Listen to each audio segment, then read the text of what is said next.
नमस्कार, मैं हूं केएस मिश्रा और आप देख रहे हैं धारदार न्यूज़। एक कहावत है या कहें कि मुहावरा है कि धोबी का कुत्ता न घर का न घाट का।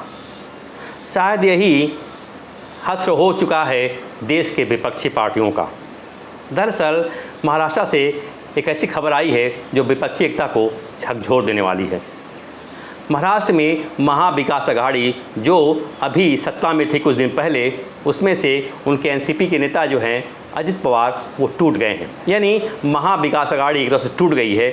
महाविकास अघाड़ी में शामिल एनसीपी पूरी तरह से टूट गई है और उनके एनसीपी के नेता शरद पवार के भतीजे अजित पवार एनसीपी से अलग हो गए हैं। और इस तरह से एनसीपी के नेता जो महाराष्ट्र के नेता प्रतिपक्ष हैं अजित पवार, वो करीब 40 विधायकों के साथ लेकर के राजभवन पहुंचे और अजित पवार ने मंत्री पद की शपथ ले ली। इस तरह से अजित पवार को महाराष्ट्र का डिप्टी सीएम बना दिया गया है। पहले ही देवेंद्र फडणवीस डिप्टी सीएम रहे हैं, वहाँ के हैं अभी, और एकनाथ शिंदे वहाँ के मुख्यमंत्री हैं। इस तरह से महाराष्ट्र में एनसीपी टूट गई है और शिवसेना टूट गई है। शिवसेना से अलग होकर के एकनाथ शिंदे मुख्यमंत्री हैं, एनसीपी से अलग होकर के अजित पवार डिप्टी सीएम बन गए हैं। अब महाराष्ट्र में एक मुख्यमंत्री यानी एकनाथ शिंदे मुख्यमंत्री और 2 डिप्टी सीएम बनाए गए हैं, जिसमें डिप्टी सीएम हैं देवेंद्र फडणवीस और अजित पवार। अब इस टूट का असर क्या पड़ेगा आने वाली राजनीति में? उसका असर ये है कि जिस तरह से कांग्रेस को अभी उम्मीद थी कि वो एनसीपी के साथ, शरद पवार के साथ और उद्धव गुट जो शिवसेना है उसके साथ मिल करके अगले साल होने वाले मई महीने में जो चुनाव के रिजल्ट आएंगे लोकसभा के, उसमें अच्छा परिणाम देगी। यानी कांग्रेस, उद्धव गुट शिवसेना और एनसीपी के साथ मिल करके न केवल लोकसभा चुनाव में बल्कि अक्टूबर महीने में जो 2024 है, उसी महीने में महाराष्ट्र विधानसभा का चुनाव भी होना है। और महाराष्ट्र विधानसभा चुनाव के साथ साथ लोकसभा चुनाव में कांग्रेस बीजेपी और मोदी को कई टक्कर देगी। लेकिन उसकी सारी उम्मीदों पर पानी फिर गया है और जो कांग्रेस उछल रही थी कर्नाटक के बाद, उसे करारा झटका लगा है। आपको बता दें कि अभी 23 जून को ही पटना में विपक्ष की बैठक हुई थी, जिसमें लगभग सभी दल गए थे। शरद पवार खुद गए थे, राहुल गांधी गए थे, मल्लिकार्जुन खड़गे गए थे, जहां मोदी से टक्कर लेने की कस्में खाई गई थी। और इस दौरान कुछ केजरीवाल के मतभेद सामने उभर कर आए थे। उन्होंने प्रेस कॉन्फ्रेंस में भाग भी नहीं लिया था, तो माना जा रहा था कि शायद विपक्ष में एकता लाना मुश्किल है। लेकिन आज जो हुआ है, अब जो हुआ है महाराष्ट्र से, वाकई में नीतीश कुमार के लिए बहुत दुखदाई है।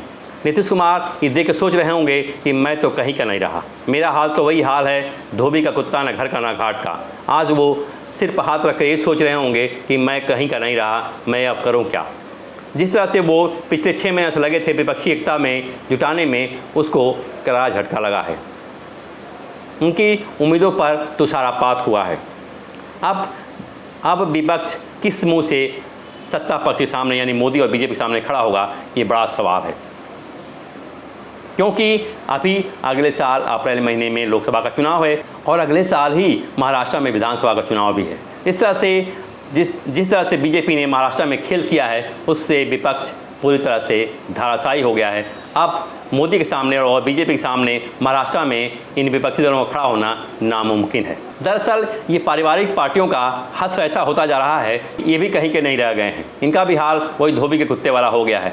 पारिवारिक पार्टियों का सबसे बड़ी समस्या है कि वो किस पर भरोसा करें। शरद पवार ने कुछ दिन पहले ही 2 कार्यकारी अध्यक्ष बनाए थे एनसीपी के। जिस तरह से शरद पवार ने प्रेस कॉन्फ्रेंस करके अध्यक्ष पद छोड़ने की बात कही थी, उसके बाद सहानुभूति की कोशिश हो गई थी। दरअसल कांग्रेसी जो हैं या कांग्रेसी सोच वाले जो नेता हैं, जो पार्टियां हैं, वो सोचती हैं कि सहानुभूति लेकर के वो वोट ले लेंगे। जैसे कि इंदिरा गांधी के हत्याकांड के बाद हुआ, इंदिरा के मरने के बाद लोकसभा का चुनाव हुआ और राजीव गांधी को 425 सीटें मिल गई।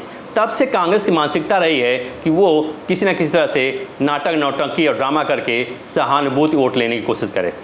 हालांकि अब वो समय नहीं रहा है, जनता जाग चुकी है, फिर भी ये कांग्रेसी बाज नहीं आते हैं और सहानुभूति लेने की कोशिश करते हैं। आपको याद होगा कि कुछ दिन पहले ही शरद पवार ने प्रेस कॉन्फ्रेंस करके अध्यक्ष पद छोड़ने की बात कही थी। वो कहे थे, उनका कहना था कि वो अब एनसीपी के अध्यक्ष नहीं रहेंगे, अब दूसरे इसकी जिम्मेदारी संभालें। इस दौरान आपने देखा किस तरह से नौटंकी और ड्रामा हुआ।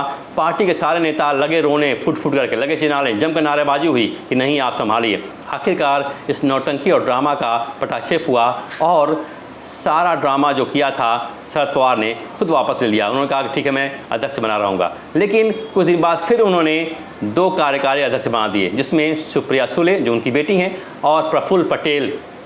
लेकिन देखिए इन पारिवारिक पार्टियों की दुर्गति कि अब प्रफुल्ल पटेल जिन्हें शरद पवार ने कार्यकारी अध्यक्ष बनाया था वो अजीत पवार के साथ खड़े हैं। ये तस्वीर वाकई में हैरान करने वाली है शरद पवार के लिए, क्योंकि शरद पवार ने अजित पवार को कोई पद नहीं दिया था, जबकि उनके भतीजे हैं, बहुत विश्वास पात्र हैं, लेकिन उन्होंने अजित पवार को कोई पद नहीं दिया। आलम ये था कि अजित पवार नाराज़ थे और आज वो बीजेपी के साथ चले गए हैं। अब बीजेपी पर ये आरोप नहीं लगेगा कि वो सुबह सुबह मुख्यमंत्री बन जा रहे हैं और अजित पवार को साथ ले जा रहे हैं।